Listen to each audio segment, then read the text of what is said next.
एक बार मैंने pre board में दिया, जो सब कुछ जानता है, वाक्यांश के लिए एक शब्द लिखें, तो बच्चा लिखता है भगवान, ज्ञाता, पता नहीं क्या क्या शब्द लिखते हैं। तो जो सब कुछ जानता है, वाक्यांश के लिए एक शब्द होगा सर्वज्ञ। मौज कर दी बेटा, मौज कर दी। ऐसी बाइक है ये मेरी, दुख सुख की साथी है। तो ये है गुरुजी, बदलाव इस प्रकार ला सकते हैं। मुक्तिबोध इनका उपनाम है और पूरा नाम क्या है? कविता है सहर्ष स्वीकार है। कवि ने लिखा है कि एक तो होता है स्वीकारना, एक होता है सहर्ष स्वीकारना, दोनों में फर्क होता है। इसको मैं साधारण तरीके से बताऊं तो जैसे हमारे घर पर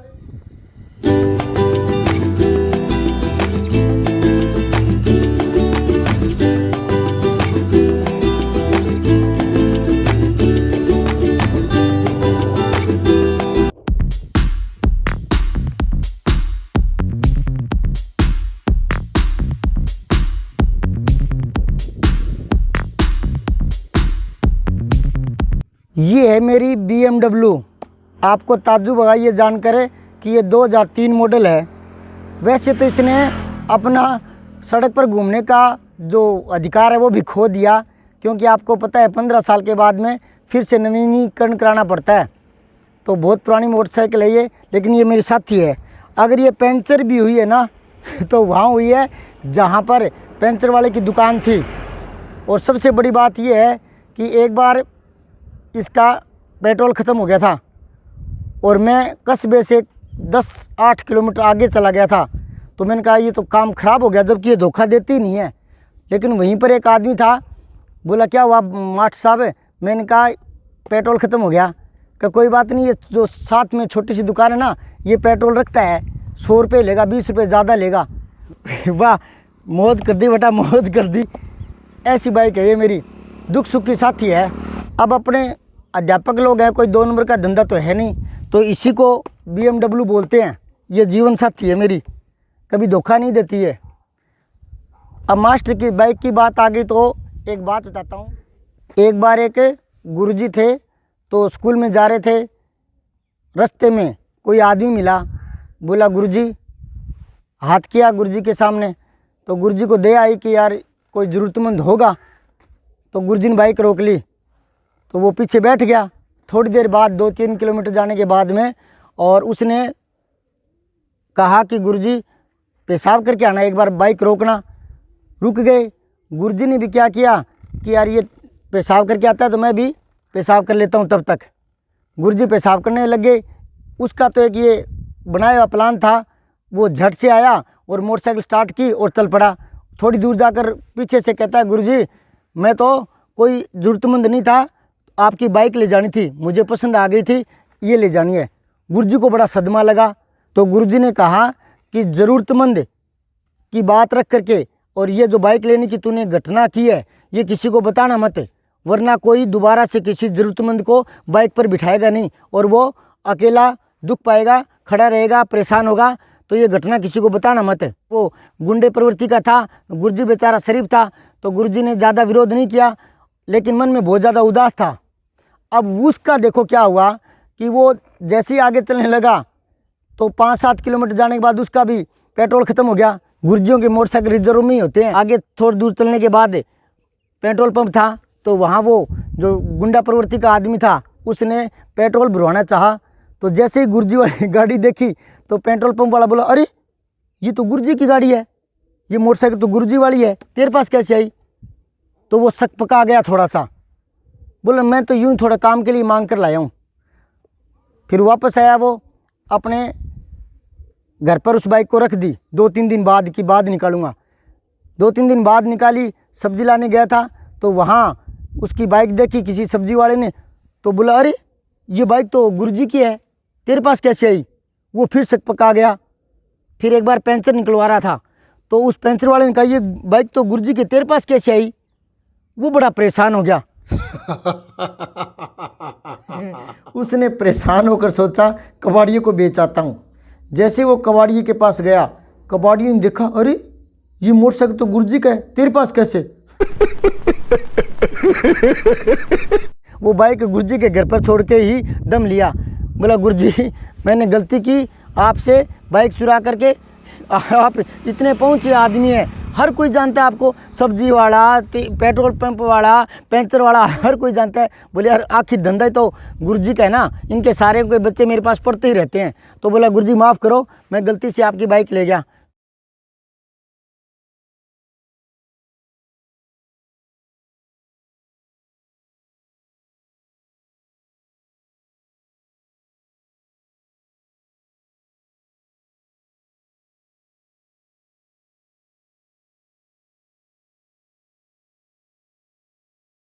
तो ये गुरुजी की बात थी। इस कहानी का मोरल तो मुझे नहीं पता, मोरल को आप कमेंट में लिखें, क्या कहानी का मोरल है।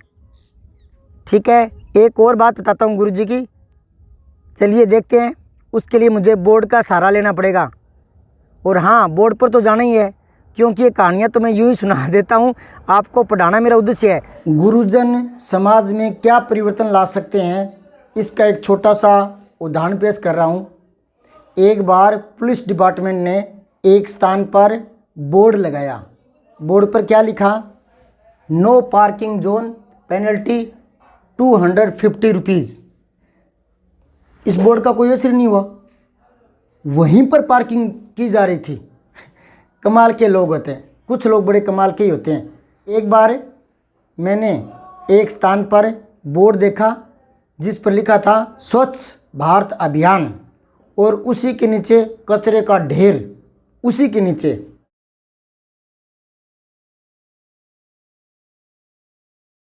अब देखिए वही हाल, पार्किंग पर पार्किंग, पार्किंग पर पार्किंग, जबकि पुलिस ने हिदायत लिखी थी कि यहाँ पार्किंग नहीं करें, पेनल्टी 250 रुपये लगेगी। अब गुरुजी ने देखा उस स्थिति को, भांपा, सारी कहानी समझ गई तुरंत।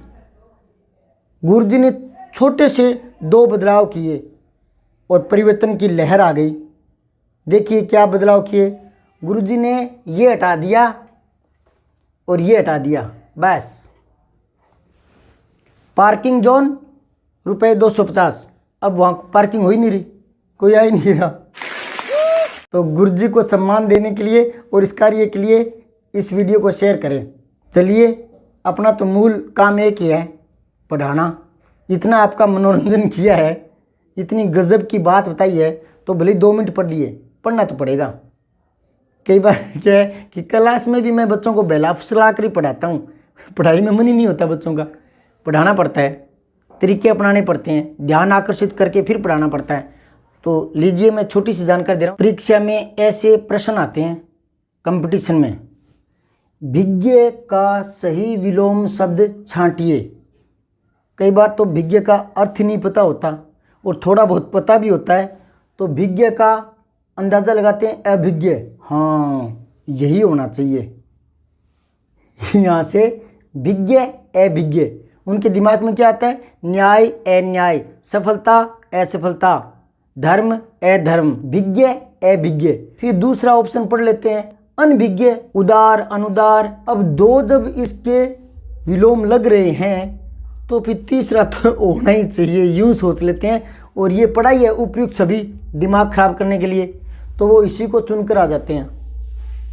अब सुनिए इसका क्या अर्थ है। यहाँ देखें, ये होता है जानने वाला।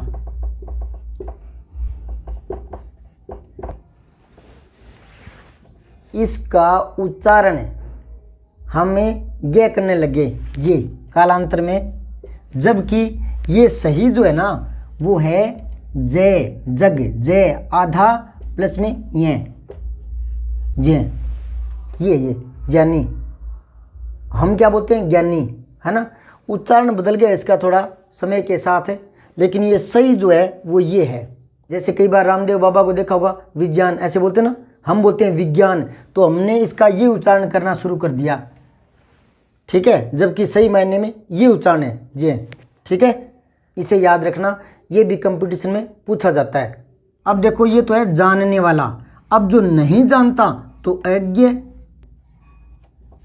अज्ञ मतलब जो नहीं जानता, जो कुछ जानता नहीं हो, अज्ञ। कई बार बच्चों को मैं दे देता हूँ प्री बोर्ड में, जो कुछ नहीं जानता तो लिखते हैं बुद्धू, अनजान, पता नहीं कैसे कैसे शब्द लाते हैं, ठीक है, जबकि उसका सही होगा अज्ञ, जानना। तो इसके आगे मैं वी लगा देता हूँ तो ये बन जाता है विज्ञ।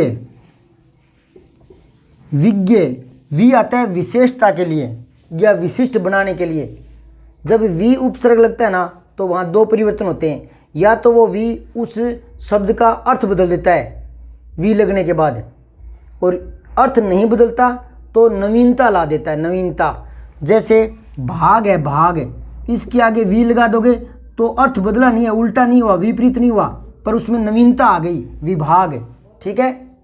जैसे ज्ञान है तो उसके आगे वी लगा दो, विज्ञान, यानी विशेष प्रकार का, यानी विशिष्ट ज्ञान। विशिष्ट ज्ञान ही विज्ञान कहलाता है। तो इसका अर्थ विशेष रूप से ऐसा देने लगता है, लेकिन कई बार उल्टा भी हो जाता है। जैसे फल, कोई काम करते हैं तो उसकी फल प्राप्ति होगी, फल, है ना, अगर वी लगा देंगे तो विफल यानी फैल, तो ये कई बार अर्थ को उल्टा भी कर देता है। तो यहाँ क्या है, ये होता है जानने वाला, तो विज्ञ कर दिया ना, विज्ञ। विज्ञ होता है जो भली भांति जानता है।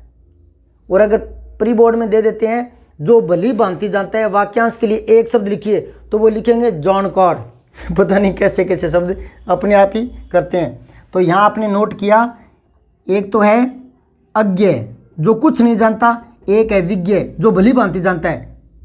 तो कहने का मतलब ये दोनों एक दूसरे के अपोजिट हो गए, विलोम हो गए। अज्ञ का विज्ञ, तोते की तरह रट लो, अज्ञ विज्ञ, अज्ञ विज्ञ, अज्ञ विज्ञ, है ना। तो विलोम शब्द आए अज्ञ का तो विज्ञ। अब रही बात भिज्ञ। भिज्ञ का अर्थ भी इसी की भांति होता है, जो किसी विषय को या किसी बात को विशेष रूप से जानता हो, जानकार, ठीक है ना, ऐसा ही अर्थ है। तो इसका उल्टा ये नहीं है, ए लगने से नहीं हो गया। कभी आप सोचो कि भिज्ञ से आगे ए लगा दें तो उल्टा हो जाएगा, नहीं, ये है इसका अनभिज्ञ, ठीक है। अभिज्ञ और भिज्ञ तो एक ही शब्द है, एक ही अर्थ देते हैं, क्योंकि यहाँ ए जो है वो उपसर्ग नहीं है, यहाँ अभी उपसर्ग है, अभी, यही है शब्द। तो ये होता है जानने वाला, तो अभी उपसर्ग लग गया, अभिज्ञ जो भली भांति जानता है, ठीक है। ये भी जानता है, जानकार किसी चीज़ का, किसी बात का, किसी इतिहास का, किसी तथ्य को जानने वाला। तो अभिज्ञ भी इसी का समानार्थी है। ये तो भिज्ञ अभिज्ञ समानार्थी होता है। जैसे ज्ञान विज्ञान ये समानार्थी है, भाग विभाग थोड़ा आंशिक अंतर होता है, लेकिन ये समानार्थी में आ जाते हैं। तो ये दोनों तो पर्यायवाची हैं, जबकि ए सोच करके और इसको विलोम मान लेते हैं। ए नहीं है यहाँ, अभी है, अभी। एक ये होता है अभी, ये पूरा शब्द है, मूल शब्द, और मूल शब्द कभी भी उपसर्ग नहीं होता, उपसर्ग शब्दांश होते हैं। तो ये तो अभी शब्दांश है, अभिवादन, अभियोजन, ठीक है, अभिभावक, तो ये अभी उपसर्ग है। तो यहाँ अभी उपसर्ग लगा है और मूल शब्द यही है, ठीक है। तो ये समानार्थी है, विलोम शब्द यही है। अब ये कैसे बना, तो देखो यहाँ से दोबारा, ये होता है जानने वाला, जो भली भांति जानता है तो विज्ञ, जो कुछ नहीं जानता तो अज्ञ, जो कम जानता है, जो कम जानता है तो इसके लिए आ गया अल्पज्ञ, ठीक है। और जो सब कुछ जानता है तो सर्वज्ञ, सर्वज्ञ, समझ में आ रही बात है। जो बहुत कुछ जानता है बहुज्ञ, ये अलग अलग शब्द हैं, बहुज्ञ। ये देखो एक बहु, ये तो होता है ज्यादा के लिए आता है, ठीक है, और ये बहु होता है पत्नी, ठीक है ना। मात्राओं को देखें, ठीक है। जानकारी कैसे लगी, आप इसको शेयर करें अगर अच्छी जानकारी लगी है तो। इसी प्रकार की छोटी मोटी बातें और बताता रहूँगा, जुड़े रहें, सब्सक्राइब करें। जय हिंद, जय भारत।